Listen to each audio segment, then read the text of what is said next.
Hi Josh, thanks for agreeing to meet with me today. No problem. Thanks for having me. So how long have you played hockey? I've been playing hockey my whole life. I grew up skating up in Canada when I was 3 years old. I got two older brothers that got me on the ice early and showed me how to skate, so I was lucky, and I've been playing ever since. Love it.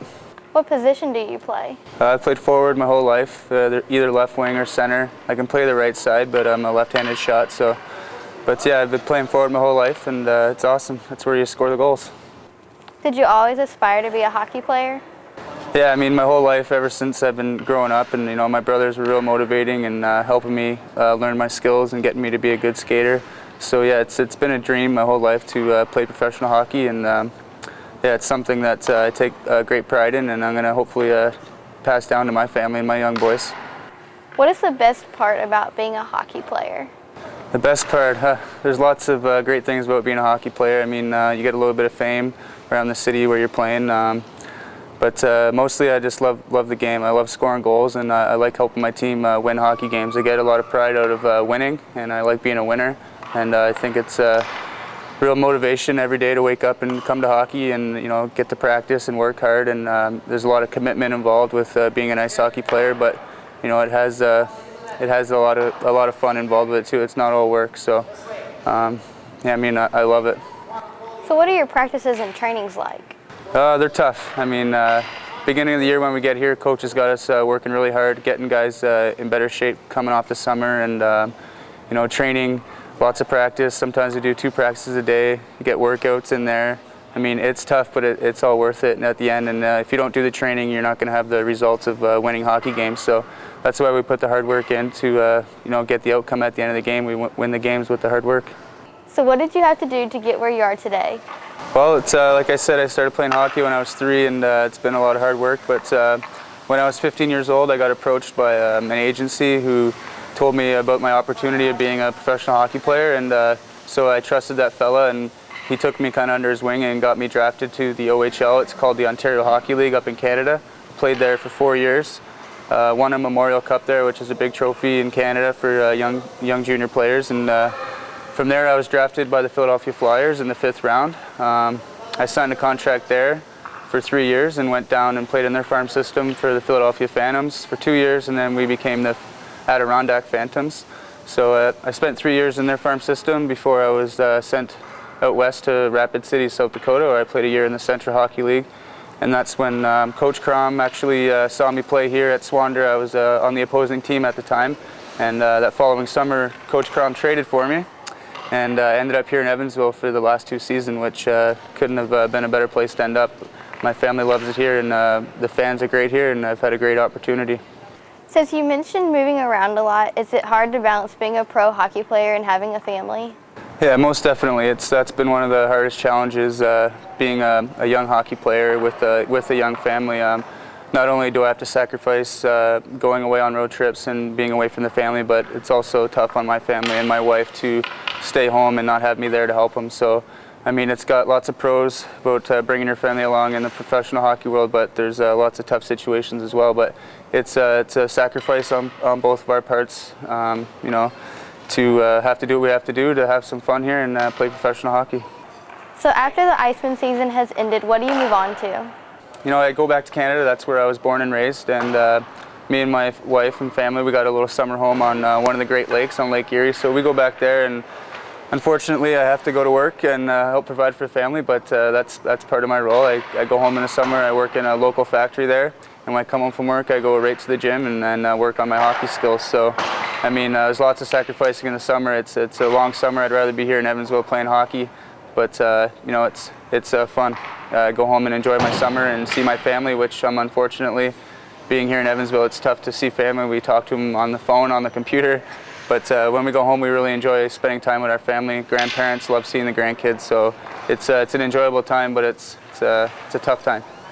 Do you have any pregame traditions? Pre-game tradition, that's a good question. A lot of guys, they're kind of picky on what goes on the day of the game. Being that I have a family, it's a little tougher for me to stick to a tradition. I mean, it's kind of what the family wants to do on a game day. But yeah, my wife's really good about allowing me to take a pre-game nap. That's one of my big traditions, is I like to take a pre-game nap. Usually have a pasta and a chicken for lunch around 12:30, and that's basically all I try to stick to. I mean, pregame tradition really is going to bed early, getting a good mentality for the game for the next day, and waking up, going, having a good pregame skate with the team, coming home and having a good lunch and some rest and hanging out with the family for a few hours before I go back to the rink to start the game, usually at 7 o'clock. So I don't stick to nothing particular, but definitely got to get a good meal in you and get some rest. Since you play several of the teams many times in the year, how do playing at their arena compare to the Ford Center? Well, the Ford Center, it's amazing. I mean, you guys have all been in there. It's a state-of-the-art, brand new facility, and we couldn't ask for much more. It's a pleasure to play here in Evansville, and that's why I enjoy it so much, because we got great fans and a great facility to do that. And being here in Evansville, you get every opportunity to prepare yourself for a game. We got everything we need in the locker room, hot tubs and saunas, and we got great equipment and training staff, so they take great care of us and make sure our focus is here to win hockey games. So, I mean, we do go to some away cities. You know, some of the arenas are 10, 20, 15 years old. They're all, you know, they're all different. But we've, for instance, we were down in Gwinnett there, and they had a brand new facility. So you get some of the older places, you get some of the new places. So it's, I mean, as far as playing in Evansville in the brand new arena, you couldn't ask for much more. The sport of hockey has critics, and some people feel that something's being taken away when a fight breaks out and a player is being penalized instead of ejected. What would you tell someone to get them to come to a game even though that there are fights? Well, you know, some people come to the game for the fights, and there are other people that come to the game for the skill and the speed and the intensity of the game. And being the game isn't so intense, a lot of times the emotions run high out there, and fights do break out. But we got some good officiating in this league that, you know, they try to get in there before that happens, but sometimes you can't avoid the obvious, and sometimes the gloves have to be dropped and business is taken care of. But you know, at the end of the day, guys aren't being hurt. You know, it's always a fair fight, and it's usually, you know, when someone needs to stick up for another teammate, because sometimes you play against some opposing teams and they got some guys there that, you know, they want to hurt your players, or, you know, they're checking our guys hard or running the goalie. So those are guys.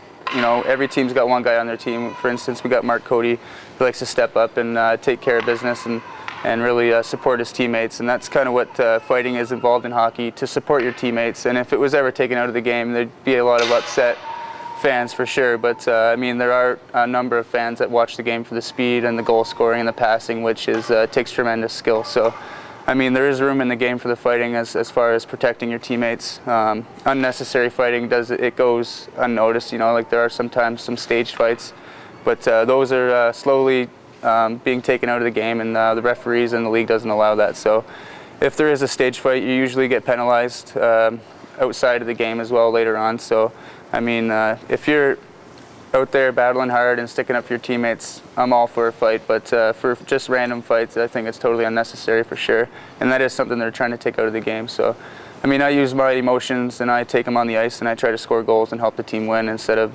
having to drop the gloves. So there's two different ways to handle it, and you know, every team has a mix of guys that like to fight and guys that handle it with take their emotions and use it in a positive way to go out there and help the team win. Thank you again for your time today. Thank you. For the EVSC Community Link, I'm Chelsea Hanville.